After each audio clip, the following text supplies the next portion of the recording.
we got some big news to get into, whether it's the 30th anniversary little thing here or 11.1 player housing already being data mined. We got a bunch of details to get into about that, so let's get into it. Oh, what are you doing here? Watching the news with Samiccus? No, you're watching an ad for Samiccus, an ad for the greatest giveaway in the history of giveaways, the double mount giveaway. That's right, I'm giving somebody 2 mounts off the Blizzard store. They get to pick them. All you got to do is join this shitty stream and watch 1 hour of it, and you will get yourself 1 point to enter the giveaway. Every hour beyond that is another point you could use. I'm here Monday through Friday, 5 a.m. Eastern time streaming. Get in here and get your point. Warcraft's 30th anniversary giveaway is now live. That's right, win a trip to the London event on February 22nd. So Blizzard, as we said before, is doing this Warcraft 30th event world tour. It's basically like a mini BlizzCon, not really, but it's like a get-together, right, where a bunch of people who never touch grass, probably don't wear deodorant, can meet together and talk about WoW. Sounds like a good time. If it sounds like fun to you, you can get yourself 2 tickets. Now, you have to be from France, Germany, Sweden, or the UK to enter into this giveaway, but if you win, you'll get 2 tickets to the Warcraft 30th celebration in London, 2 nights at a hotel stay in London, a vault load of goodies, yeah, from Razer. That includes a headset and a mouse, and then cash towards travel expenses, which includes food and things like that. Burgers and shakes for 8 of your guild from Shake Shack. So, and then the Kraken V4, the Naga V2, Pro mouse, those are the things you'll get from there. Some money towards your travel, and as I said before, 2-night stay and all that. Hello, what's going on, Tundra? So, if you're from any of those countries, go ahead and enter. Get your chance to win and meet up with some of the most awkward people you probably ever met in your life, most likely. Moving on. How to respec knowledge points. That's right, all you Profession Andes out there. You'll be able to respec your knowledge points in 11.1. And I guess rejoice. You guys have been asking for this. I don't participate in the Profession system because it's beneath me.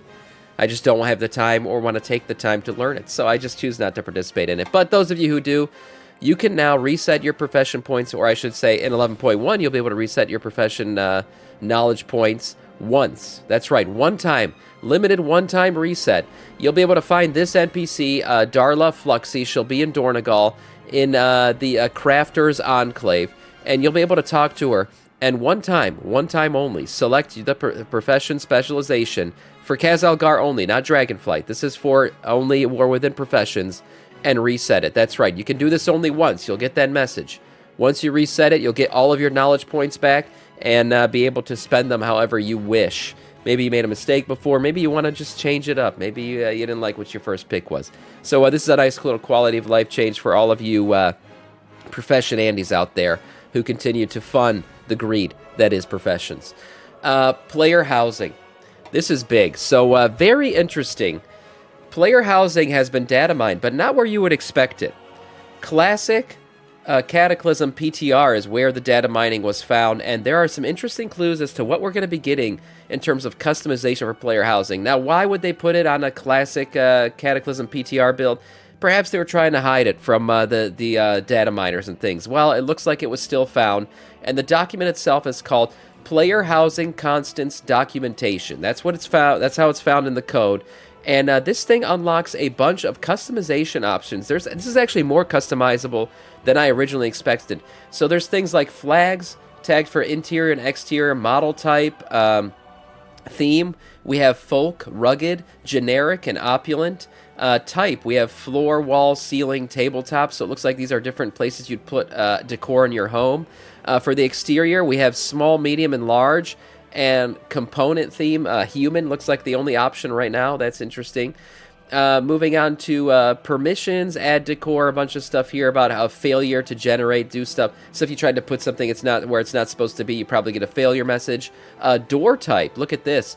A narrow, none, or large door. Interesting. Option type, cosmetic, doorway, wall, and doorway. And then a type, wall, floor, ceiling, stairs, pillar. So, again, looks like places you could put things, ways you could customizing your door size. I didn't expect that. But interestingly enough, if we look at all this code, we can summarize kind of the customization options that we're going to be getting. So player housing, for one, appears to be a fully customizable mode similar to a WildStar and Final Fantasy housing. Players seem to have the ability to enter edit mode where they can edit, move, remove, and save their decor around the house. Decor items are separated into many different categories, including if they can be placed inside or outside. Interestingly enough, I wonder if we're gonna have like some kind of front yard or something going on here. I did not expect a lot of outside customizations besides some really generic like pick the color of your house kind of stuff and the way your tiles look on the roof or something. But looks like we'll be able to place items outside as well. On what surface? You could pick floors, walls, ceilings, and their size. Interestingly enough, yeah. Do we know? Do we know when? Yeah, this is likely going to be. This is for the Midnight expansion, but could be as early as the pre-patch for the Midnight expansion. That's what I'm expecting. I mean, imagine a way to get people to come back and be excited for the next expansion if you drop player housing in the pre-patch. Yeah, it's probably what's going to happen. There's also options for doors, stairs, and even pillars. And then items can be locked by other players. There are error message for no plots, no house, things like that. This sounds like the start of a fully customizable player housing, which is exactly what people wanted. I agree. So the code, this is how you go through it. This is what the code actually looks like and how they pulled all this stuff. Interestingly, this is way more customizable than I was expecting. I didn't think Blizzard was going to go this deep into customization. First of all, WoW has never been a very customizable game to begin with. I mean, our own player creation screens, there's no scrollers or anything like that. It's very much, pick your thing. Now, they've added more options as time has passed. But for player housing, the launch with all of this stuff, man, it's only going to get better. Gardening, maybe? Yeah, maybe some gardening, Final Fantasy XIV-esque. Look, obviously Blizzard takes inspiration from other games. We know that Guild Wars has been the inspiration for dragon riding and things like that, so I wouldn't be surprised if WildStar / Final Fantasy housing inspired what we're going to get here in World of Warcraft. Exciting stuff. Moving on to new patch notes dropped for Undermine. That's right, Blizzard been dropping some new updates and things like that. We got a ton of patch notes about the zone itself and everything that we're going to be getting into Undermine with. So, welcome to Undermine, a city like no other. It stands a testament to goblin ingenuity and creativity as experts in both technology and alchemy. The journey to Undermine requires level 80 and completion of the Kaz-Elgar leveling campaign. So most of us have done that. You'll begin your adventure to enter the Undermine by accepting When the Opportunity Explodes quest from Gazlo and Renzik at the Foundation Hall in Dornegal. You'll then be sent to Opportunity Point to help wayward goblins in the area with a series of quests before heading to Gutterside Rocket Station for a trip to Undermine, where you'll meet up once again with Monty Gazlo. That's right. So there's 4, main areas in this new city that we're going to be, spending a lot of time with in this expansion. And first of all, there's Slam's Central Station, which looks like it's going to be our transportation hub for this whole, expansion or, patch. So this will be our way in and out of the new city, which is pretty cool. It is the home of the rocket drill train that ferries folks from the ringing deeps to Undermine and back again. So I don't know if we're not going to have a way to get there from Dornegal, which is kind of weird. We'll have to go to the ringing deeps, I guess, to get back to the Undermine, or you just set your Hearthstone there. But either way, that's the travel point. We've talked about it before, the Incontinental Hotel. Obviously, a place where you'll be questing a lot, doing a lot of things, and a place where you'll be entering the raid, I believe, as well. The Galligio, feast your eyes on the Galligio, festooned with colorful lights and a lap of goblin luxury. I think maybe that's the casino, and that is actually where the raid would probably be. A Demolition Dome, home of the PvP area. Cage of Carnage. Demolition Dome is not for the faint of heart. This sounds like a, walk-in and PvP area. So that's cool, kind of like what we've seen before in Stranglethorn Vale with the arena and everything. That sounds like a good time. The Undermine cartels, right? We'll be interacting with them, going around and doing the thing. Check out the map. Oh, yeah, you guys want to see it? Look at this thing. Yeah, so we have the hotel right here. This is likely where, you set your Hearthstone and everything else. The casino, this is where the raid will be. We see a golf course as well, Vataworks, the Heaps. What is this? Oh, this looks like a little trash compiler area. Blackwater Marina, Demolition Dome. This is the PvP area we talked about just now. And then Hovel Hill looks like a little village and stuff. Obviously, all of this is drivable. With the new drive system, you'll be able to get around this pretty easily. Besides that, we know that there'll be those new goblin cartels that we'll be dealing with, right? The Bilgewater, the Blackwater, Steamweedle, and Venture Co. You'll be selecting these every week, deciding on which one you're going to interact with and build up reputation with. And then last but not least here, they released some information about Floodgate, the new dungeon, right, that we'll be getting in this patch, Operation Floodgate, as it's known. This is a 4-boss dungeon: Big Mama, Demolition Duo, Swamp Face, and a Giesel Gigzap are the bosses here. We've seen people running this thing. The mechanics look pretty fun. The dungeon itself looks fun. It looks like decently balanced. They keep rebalancing it for now, so we'll see how it all ends up looking. But all in all, a cool-looking dungeon, and it's becoming part of the Mythic Plus rotation, which is always good to see, because that's the only time it's really relevant, right? If they drop a new dungeon, it's not part of the Mythic Plus season, you do it one time and never go back. So I'm glad that it's part of the season.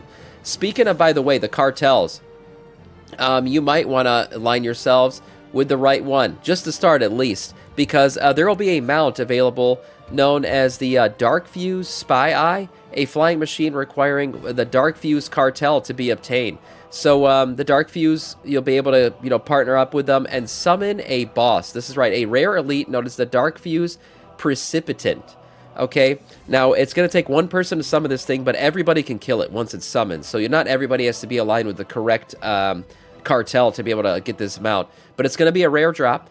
It's decent looking. Right now, not too crazy, but it is very goblin-esque. You got the little chair in there. Look at all the details in there. That's pretty cool. It's a decent-looking mount, one that people will probably want to get if it's pretty rare and exclusive. Another goblin mount, right? There's going to be one thing about this patch. There are a shit ton of mounts to get, so that's pretty cool.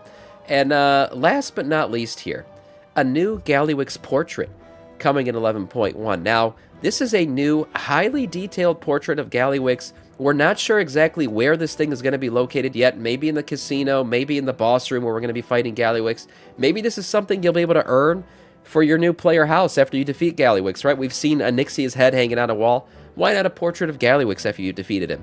This thing is highly detailed, much more so than your typical portrait that we see anywhere currently in the game. Ew, you say, Conicia? Well, there was something weird when I was looking at it. I did get like that vomit reflex as well. And the more I looked at the face, the more I thought, damn, this face looks extremely familiar. Where have I seen this guy's face before? It's not from something in game. I feel like I've seen it out of game before, and then it hit me. The resemblance is uncanny. I don't know who the artist is who drew this thing, but I mean, my God, it couldn't be any more obvious where their inspiration came from. I mean, look at this. We'll do a little side-by-side here. Hold on, if I can actually get this to work properly. Yeah, look at this. You're going to tell me this is not the same person?